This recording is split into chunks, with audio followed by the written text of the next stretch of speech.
So there's a cloak of secrecy about our answers for this. I don't know what you're going to pick. No, there's not. I know what your answer is. No, you don't. I do. I've gone for Villa for the league. Yeah, right. Aye, there you go. Okay, we're going to keep the best until last, okay, the winner. Okay. Let's start with the sack race. Who do you think is in most danger of becoming the first manager in the Premier League to lose his job? Most danger. I would say that for me there are 3 managers who are in danger. I think the obvious one is Chris Wilder at Sheffield United, because teams that come up, as soon as they realise they're in big trouble, then the first thing you do is change the manager. The other one I think could be in trouble is Silva at Everton. Okay. If he starts the season the way he did last year, he might not last. But they've got the best run of fixtures, which could mean if they don't do well in them, he could be even more trouble. Well, there you go. Good but the point. one I'm going to go for is because they've done pretty much nothing so far in the transfer market. Ole Gunnar Solskjaer. I mean, he's got nothing to work with right now, but he's still got the expectation to live up to. So if come Christmas, Manchester United are that far out the top 4, which I don't expect them to be in the top 4, then Ole Gunnar Solskjaer could be in trouble. You think there'll not be a sacking until Christmas? That's pretty good. A former Liverpool player picks Man United boss to go. By the way, he's the bookie's favourite to be first to be sacked. See, and I didn't know that. There you go.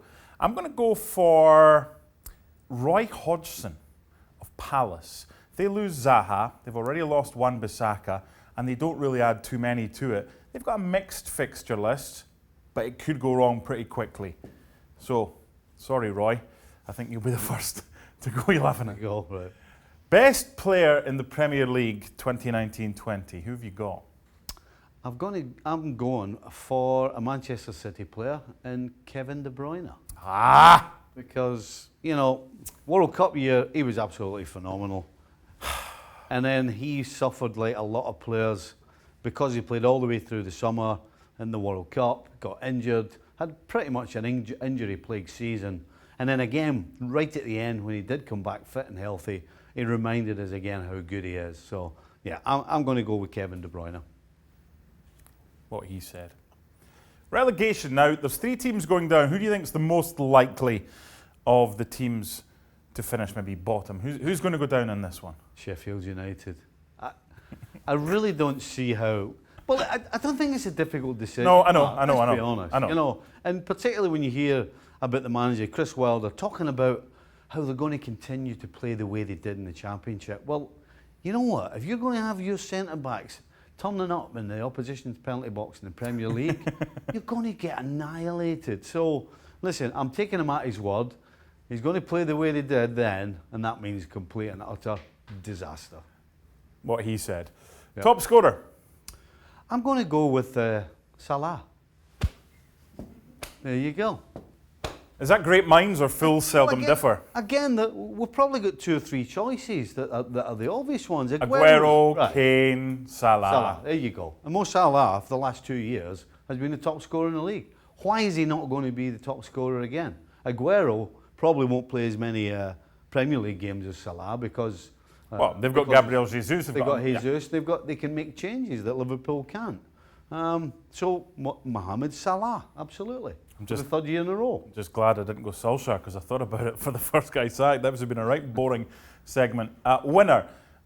Do I even need to ask who you're going for? Oh, yes. You're a Liverpool Yes, fan? you do. Well, who is it? Liverpool?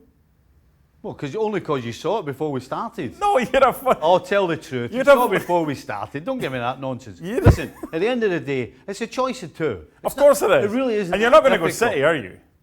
You're not. What makes you think for 1 second you've got any idea what I'm thinking? I wrote your book. I spent 18 months in your kitchen listening to your thoughts. Oh, you only know because I told you what to write. You also had Jock Stein dead at half time. Yeah, right, fair enough. Yeah. So, yes, I've gone for Liverpool, but I'll tell you why I've gone for Liverpool.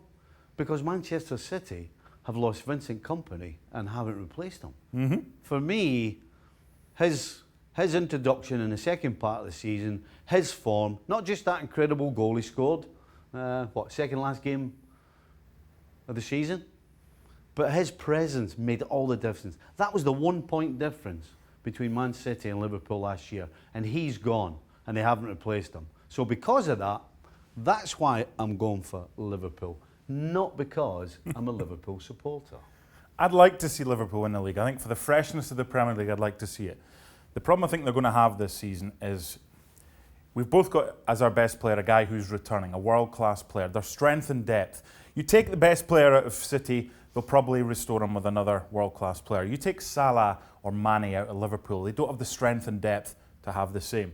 As I said, I would like Liverpool to win it, but I'm going to say him again for City. There's quite a few of these that I think a lot of people would pick. Sheffield United and maybe Salah as well. I don't think anybody else is picking Roy Hodgson. Oh, no, but I wasn't going to agree with you, was I? Because I've agreed with you for the other Well, three. you're only kidding there.